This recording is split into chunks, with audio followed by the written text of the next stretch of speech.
start.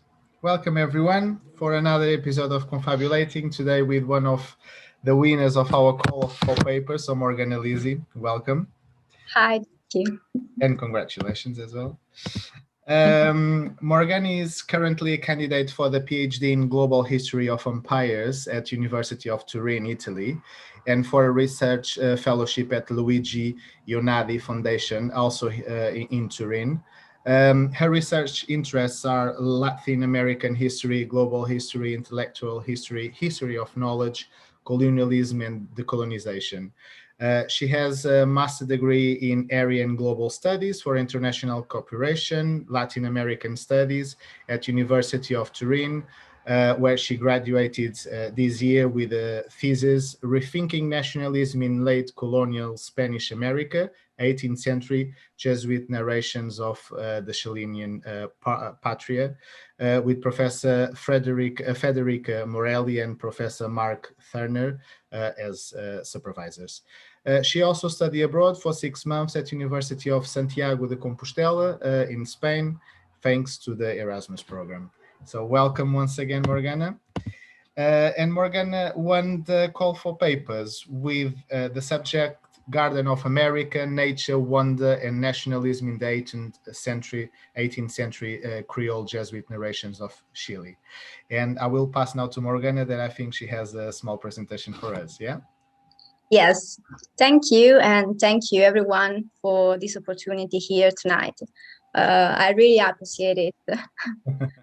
So I'm going to share my screen. Here it is. As said, my presentation here is called The Garden of America, Nature, Wonder, and Nationalism in 18th Century Creole Jesuit Narration of Chile. This is actually part of my research for my master dissertation that I discussed this year. And the main objective was the cultural and political identity of exiled Creole Jesuits that spent exile in the Papal State after the expulsion of the order from the Spanish imperial territories in 1767. And the development of a patriotic perception of the homeland through the study of their account. In particular, I analyzed primary sources by the member of the Society of Jesus that lived in Italy. The role of Creole Jesuits goes beyond their figure as religious actors for their scientific contribution to the development of modern science. Through their narration, indeed, it's possible to reframe a picture of the late colonial Spanish imperial world and to rethink nationalism in purely anthropological terms. Nowadays, mainstream historiography denies the existence of a Creole nationalism before the 19th century's independencies of the Spanish American provinces. But this view, in my opinion, underrate the high potential of a cultural shared Creole background, even if it was merely cultural and not political yet. Indeed, the nation could exist before the states as imagined in their essence through public opinion or literature. But before analyze the Creole account, I want to briefly illustrate the main factors that led to the expulsion of the Society of Jesus from the Spanish Empire. First of all, this was not an event that interested only the Spanish Empire. Indeed, also Portugal expelled them under the influence of the Marquis of Pombal, and the King Joseph I of Portugal issued this order of expulsion for the first time, and then a domino effect took place, and many other European empires and monarchs decided to do the same.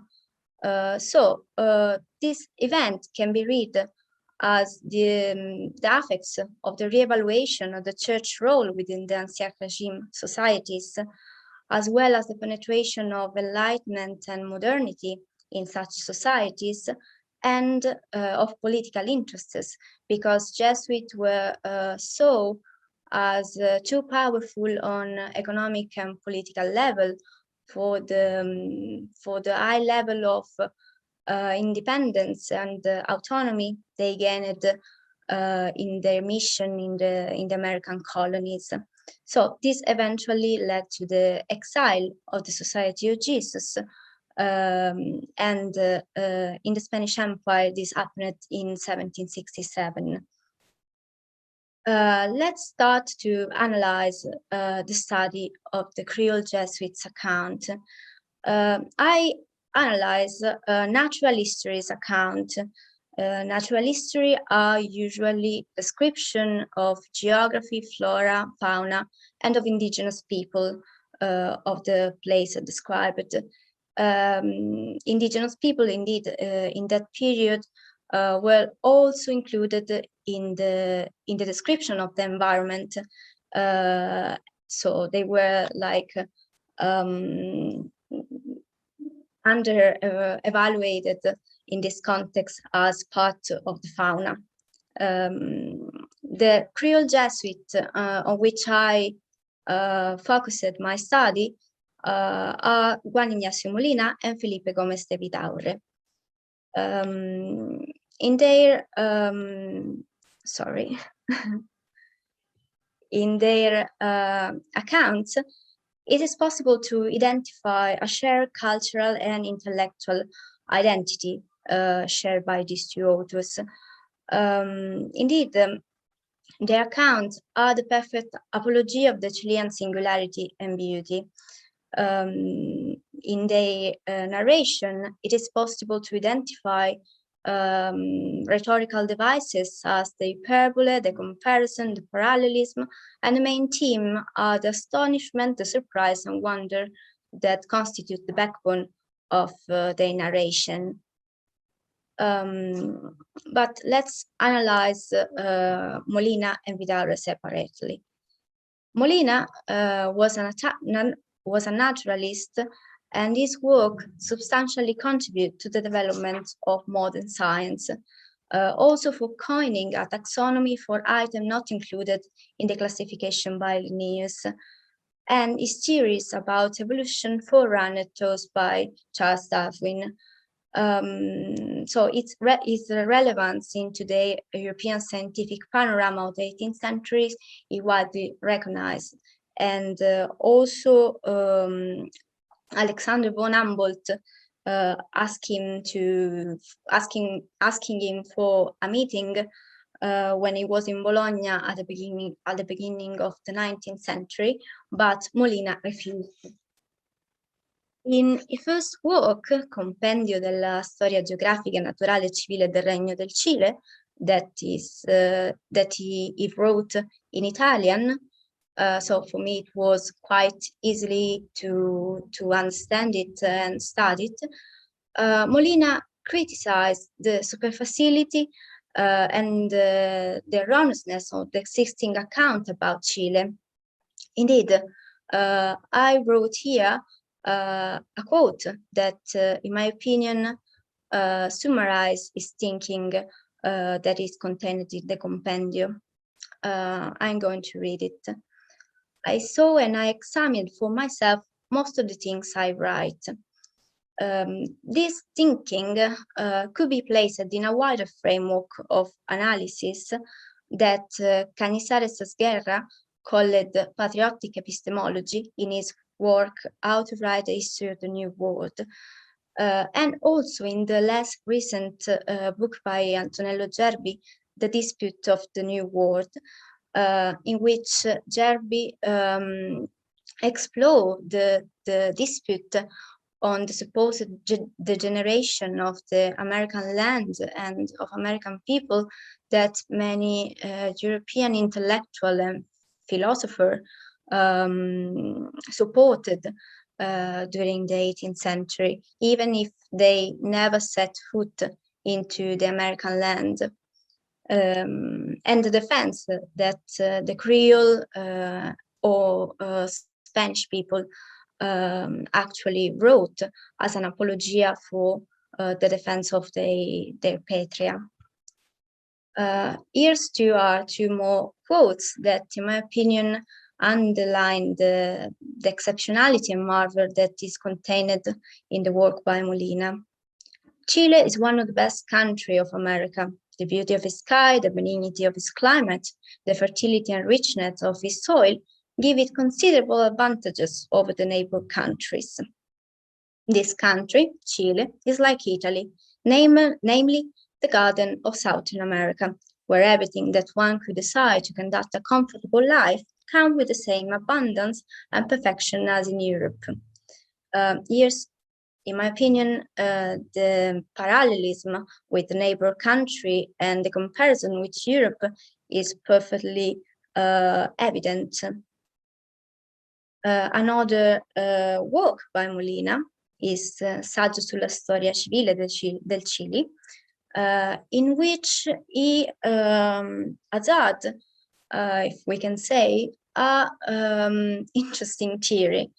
Indeed, he was fascinated by the beauty of the indigenous language, the Mapuche language, and for that he hazarded the hypothesis that Mapuche people were the descendants of a great enlightened and forgotten civilization, of which everything went lost except for their language. There's another parallelism, because he also had the theory that they were Mapuche people, they were descendants also of Latin or Greek, of the ancient European and Mediterranean civilization. Instead, let's talk about Felipe Gómez de Vitare. The work by Vitare have been published only after Vitare's demise, actually, a century after his writing. But nowadays, they are relevant sources for ethnographic information about Mapuche people and about the Araucanía region in the southern part of Chile. Remarkably, he was one of the few Jesuits who achieved to return to his homeland at the beginning of the 19th century, and at the end of his life, he openly supported the independence cause, and for that he lost his pension as Jesuit. His Historia Geográfica Natural y Civil del Reino de Chile is writing in Spanish. And as Molina, he also criticized the foreign account for the shallowness and for the erroneousness of the account.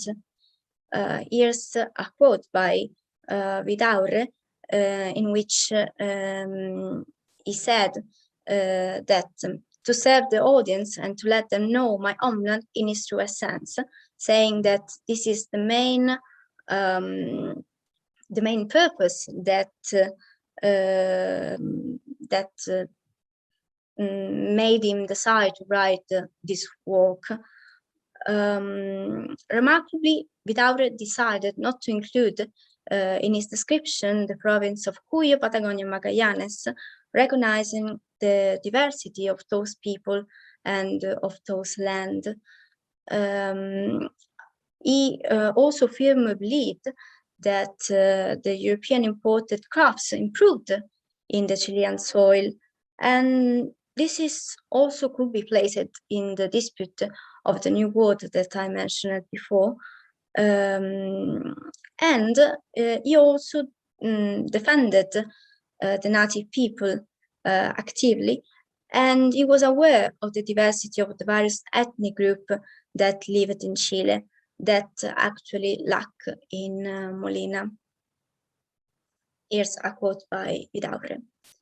It is not the Spanish domination that indicates the extension of the kingdom, rather is the uniformity of the government, the total similarity of custom, the wide of the same primitive nation, of the same language, of the first inhabitant. This is what must determine its boundaries.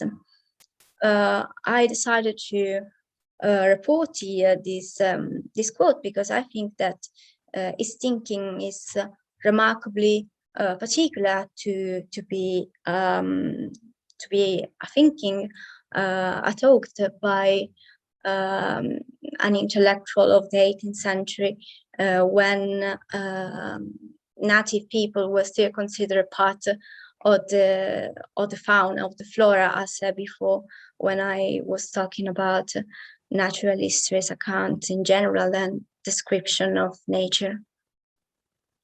Well, I mentioned all these patriotic traits by Molina and Vidare because I think that it's possible to place them into a wider framework of analysis,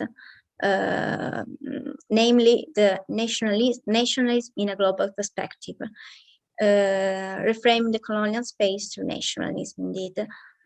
When I say nationalism, however, I embrace the conception as formulated by Benedict Anderson in his Imagined Communities, in which nationalism is conceived in purely anthropological terms, and the existence of an imagined political community in which nation, nationality, and nationalness are cultural artifacts. Nations are imagined, but not crafted nor invented. Similarly, Creole Jesuit created a patriotic discourse in which the imaginary community was removed by any political pushes. Their sense of belonging to a shared and beloved patria was genuine, and natural history were the key element of this discourse, even if this literary wave was a product of the Enlightenment and of modern science. So it was a product of Creole thinking or of Jesuit thinking. So they just entered into this literary and scientific wave as intellectual and joined and participate in it. So Molina and Vidare created a new colonial space through the manipulation of the American image. They depicted a fragmented colonial space as an integrated, cohesive, and homogeneous space. Chile was an idealized and privileged kingdom, and for instance, Molina constructed unity between the various ethnic groups of Chile, calling them collectively Chilean, while Vidare did not include in his description the province of Puyo, Patagonia, and Magallanes, as said before. This is what Cañizares Guerra called proto-national space. So through the redesign of the colonial space as finite and concrete, different from the imperial settler borders, they created a tangible and real homeland. What was imagined, however, was the sense of unity. Indeed, Creole patriotism by then was an elitist ideology, as highlighted by David Brading in his The First America.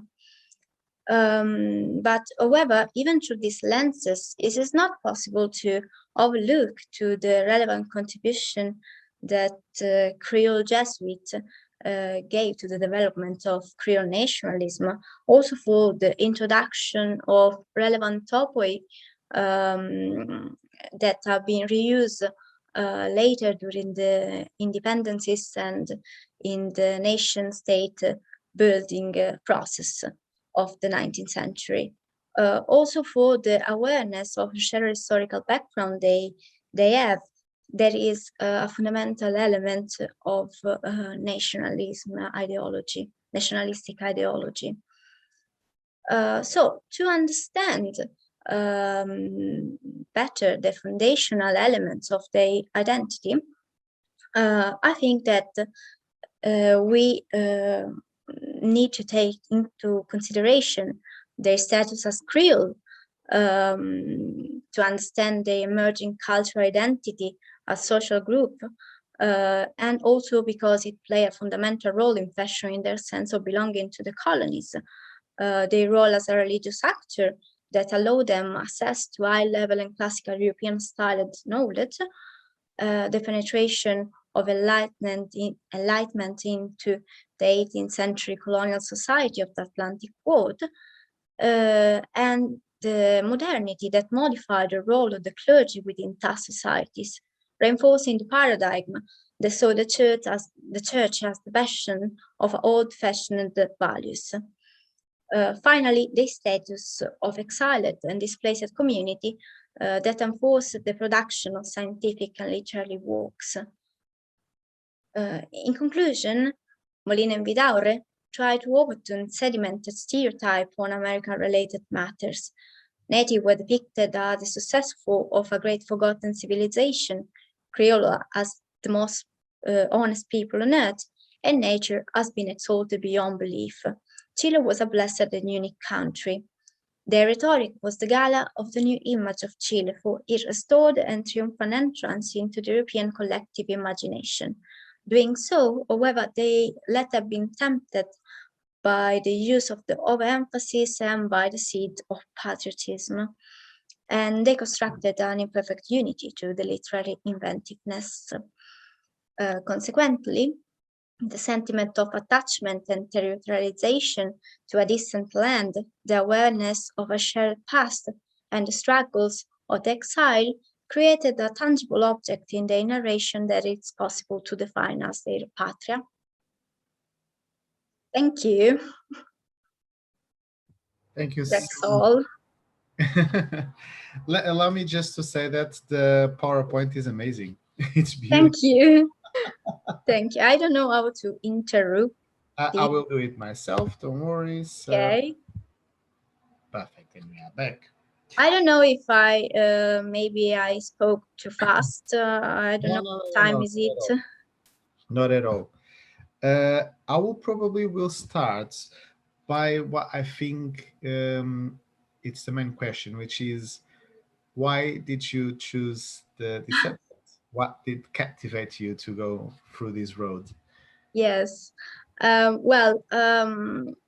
actually had in mind for my dissertation to do a work about evangelization of America.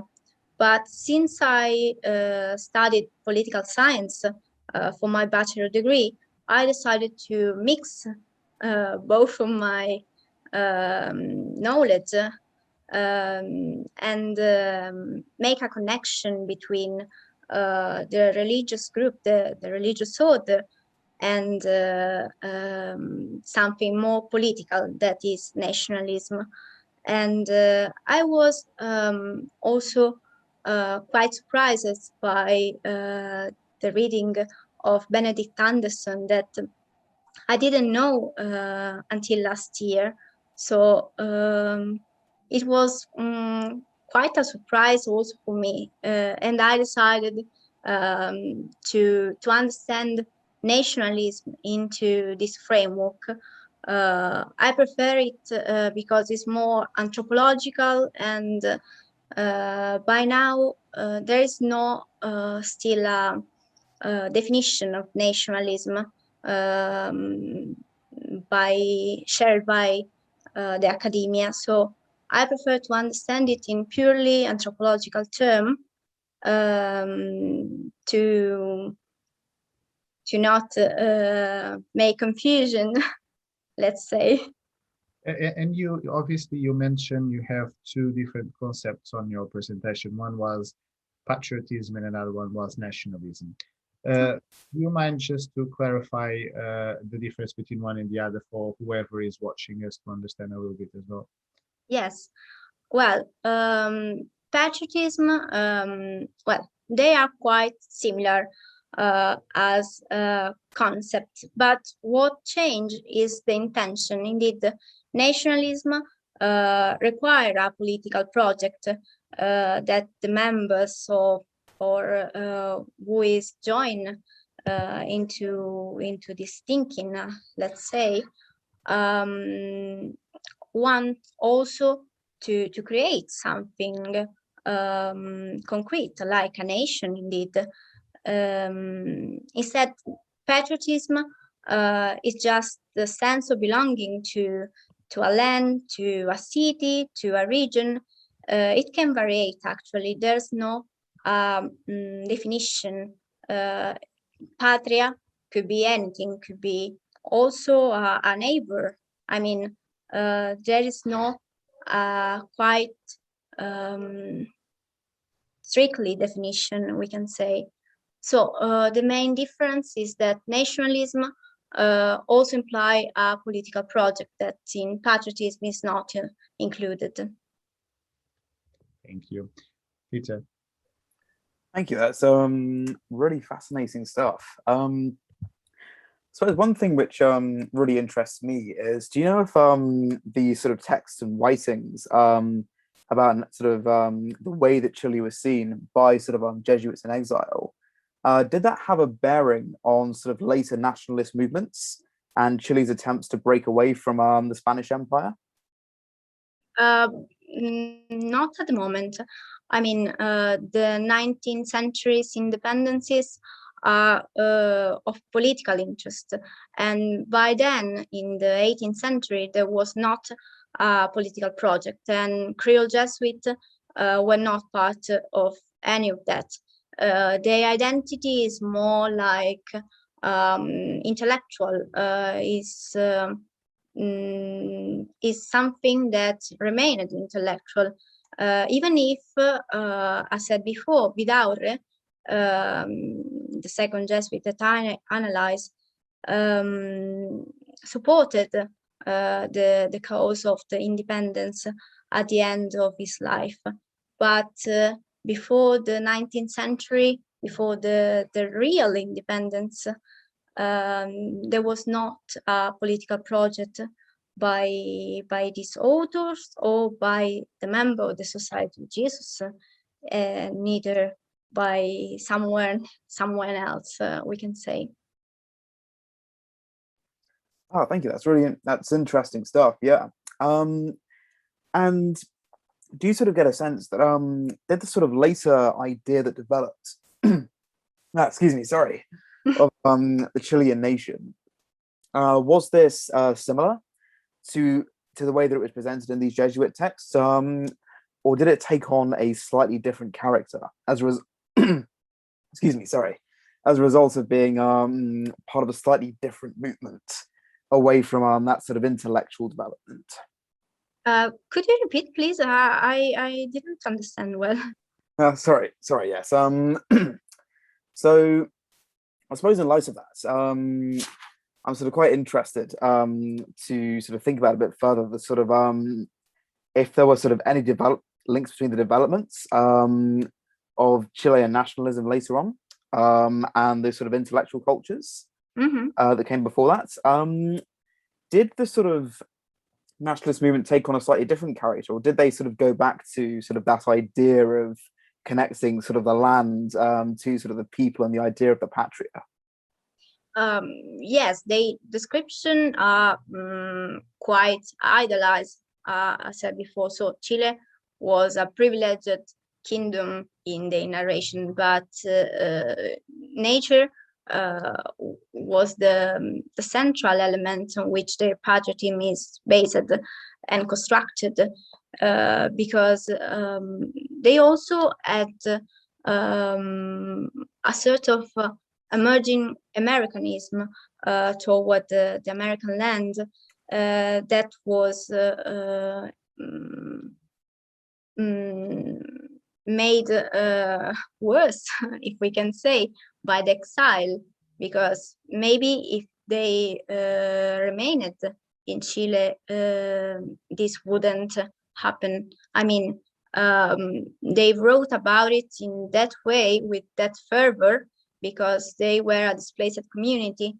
And Molina, for instance, did not make return to his homeland after the expulsion of the order. So I think that the fervor and the way in which they speak about, they say about Chile depended by the situation of exiled they suffered. Also because the King Charles III of Spain interrupted the the epistolary exchange they have with their familiar or with their friends within the empire. So they decided to write this work because they were suffered a real hard situation on economical and emotional level too. But I think this aspect it's not quite analyzed in history most of the time, but they suffered a real hard situation because they also lost this pension, because the order after the expulsion was also suppressed and cancelled some year later. So they were in a new land with no people that they know, and they also had to learn a new language. So all this situation created a new context in which they had to start a new life. See, that's really fascinating stuff, especially how that may have indeed been linked to the fact that they were suddenly sort of uprooted from sort of their homelands and what they felt was sort of their true home, and sort of just cast off into this sort of new place where they had to almost sort of start afresh. And yeah, it's interesting that sort of the idea that they were perhaps writing as a way to kind of reconnect with what they had lost. Yes. Yeah. I suppose one more question, which I'll be interested by, with particularly sort of the writings that we've already discussed. I'll be interested to perhaps bring up if there's any sense of a religious element, because I think one thing that really interests me, especially with some of the sort of hyperboles and language used in describing the landscape of Chile, it's very much to me sort of brings forth the idea of perhaps sort of paradise in the Garden of Eden and sort of an idealized world, which fits in very well with sort of the Christian idea of divinity. Do you think that that sort of featured at all in these writings, or do you think it was much more of a sort of endeavor, a sort of natural science, national identity, and just sort of purely on those terms? The fact is that this topos about the Garden of Eden in the American land was not new. So Molina just reused it because there are similar texts that try to identify, to localize, physically localize the Garden of Eden, the real Eden of the Bible in the American land since the 16th century, as well as the El Dorado and the city of Caesar. So America was always depicted since its conquest as evenly land, a land in which everything can be found and everything can happen. So he just reused this interesting topic, this theme, and you said something right, because of course he was a Jesuit, so his background as religious man is not something to overlook. But the combination of these two elements, of course, created the Garden of America that he mentioned. But I think that it's a combination of the two, because we can't talk about just one of these two elements separately. And it's quite funny because when you try to get away, in a sense, from religion, but in the other hand, you have all of this image of the heathen, and you are still in somehow attached to that. One question that I want to make as well is, you mentioned about the stereotypes, and you even said that Molina and Vidara, they talk about there is a lot of stereotypes as well. did you, on your research, found some of that stereotypes? Did you felt that when you were doing that research? The stereotypes which I refer to are actually those by European intellectual that I mentioned in the Dispute of the New World by Antonello Gerbi.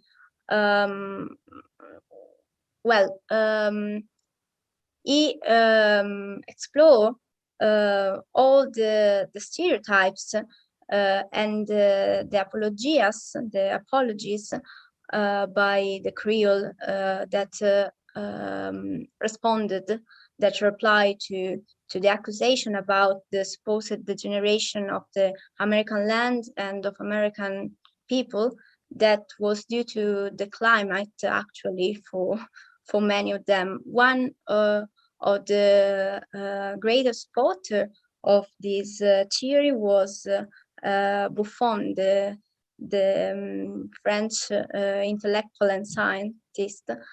And also Molina participated into this dispute with treatises and letters that he also wrote to defend the American land. But there were actually a lot of European intellectuals that participate into this dispute, even Hegel, for example.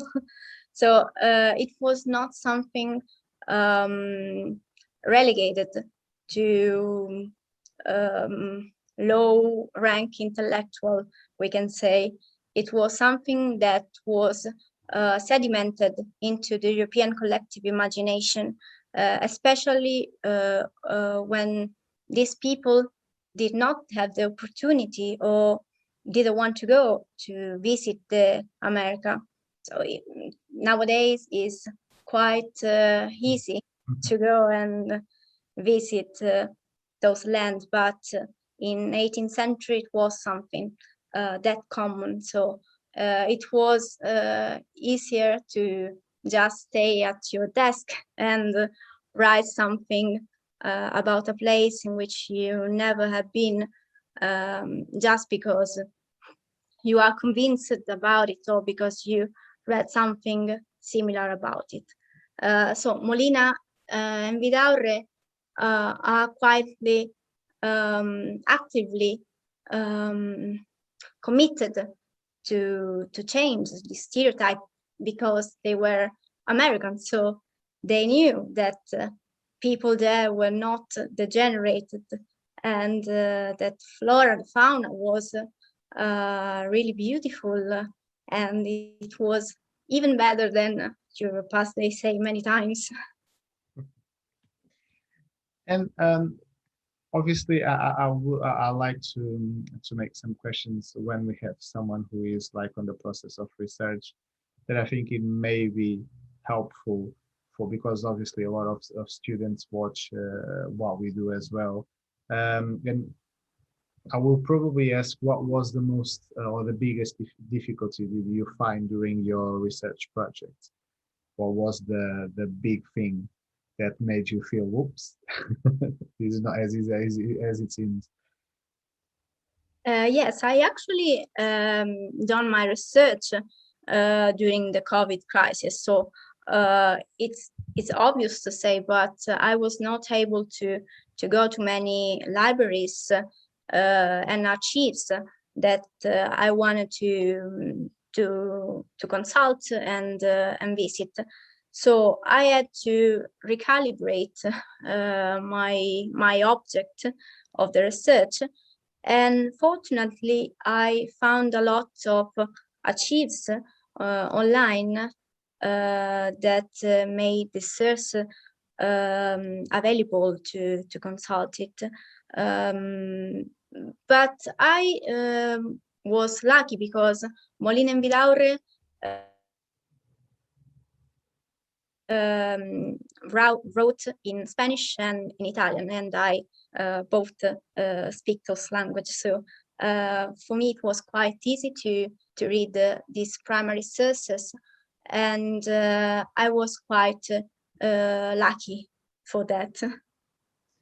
Yeah, during COVID-19, all of us that we have been involved in research, I think everyone felt the same in somehow.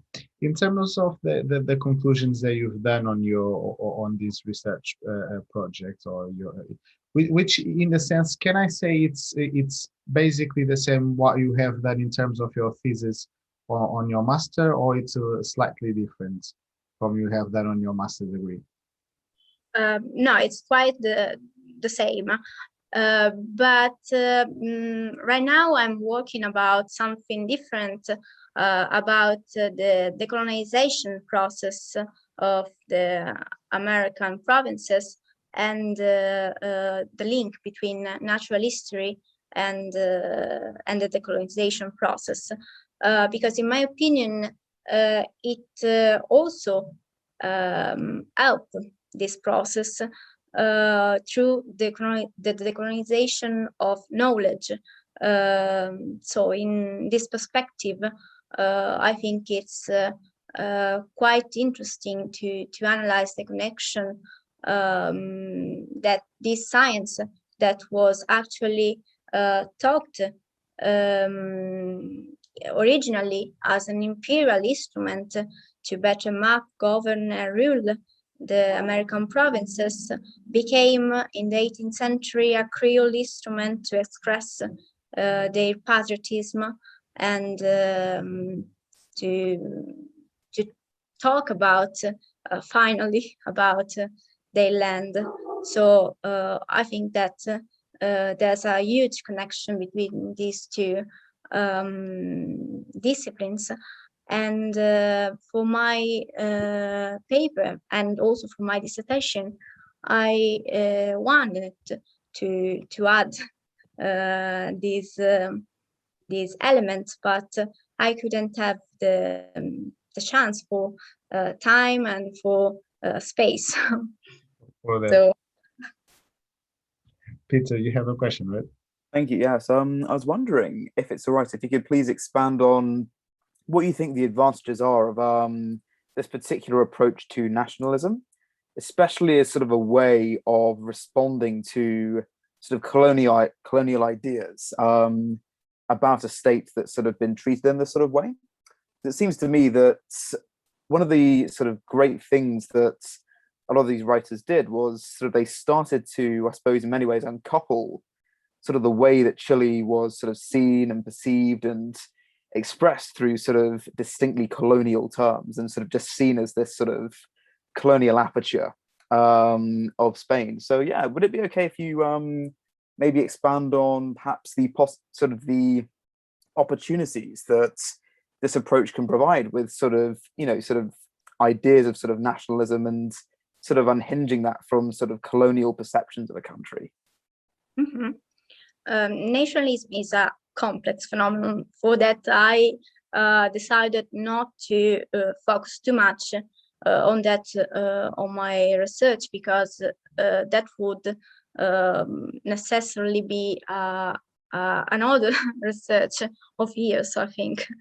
I tried at the beginning to analyze the concept and the definition of nationalism, but then I decided not to include it in my thesis and to embrace a concept and a definition that was already formulated by someone else. As you said, they created a national space, but this national space was quite imagined in their narration. There was not in that moment a national space in Chile. Chile was a reino, a kingdom, part of the Spanish Empire. So it was subordinate to the Spanish metropolis, and it did not represent what they say in their accounts. But even in this way, they changed the colonial settler borders. And as I said, Vidare did not include 3 of the provinces that were actually part of the colonial Chile in his description. because he did not recognize the similarity of those lands with the Chilean land that he perfectly knew, because most of the times the imperial settler borders were indeed decided outside of Chile. They were decided in the motherland, in Spain. So it was something that people didn't know. Spanish functionary most of the time didn't set foot in Chile, so they were not aware of the diversity of the people, of the flora, fauna, environment, and for that Vidare decided to change the imperial settler borders, in my opinion, even if this process is quite natural. It's not something that he decided and wrote like that. It's something that emerged in his narration. We have a question from someone who is watching us from Facebook. The question is from Luis, and he basically says it's a question about nationalism versus patriotism, let's say.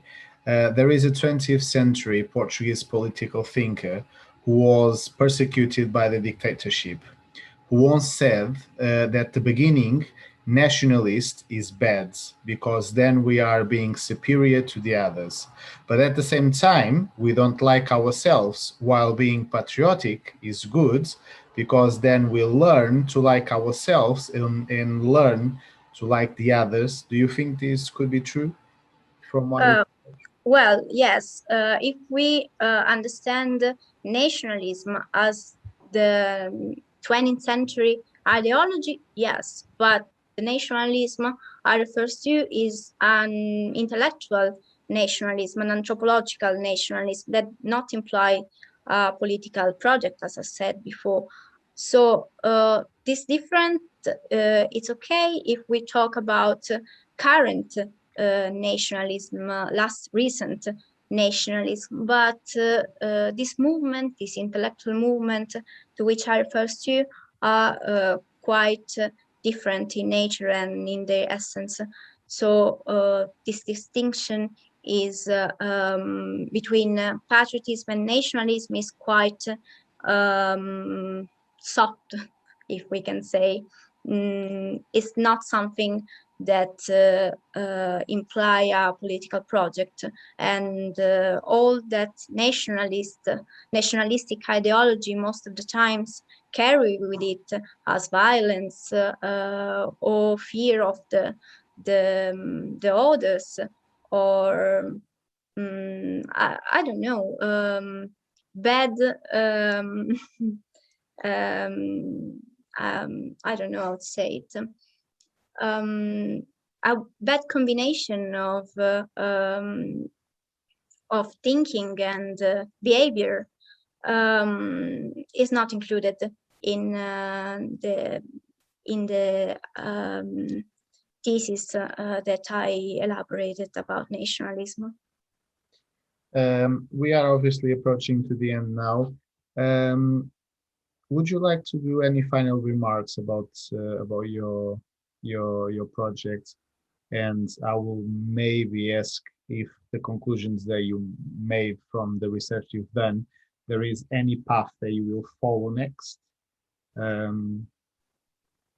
Yes, I really would like more to analyze even more authors of Creole origin who spent exile in Italy for my research.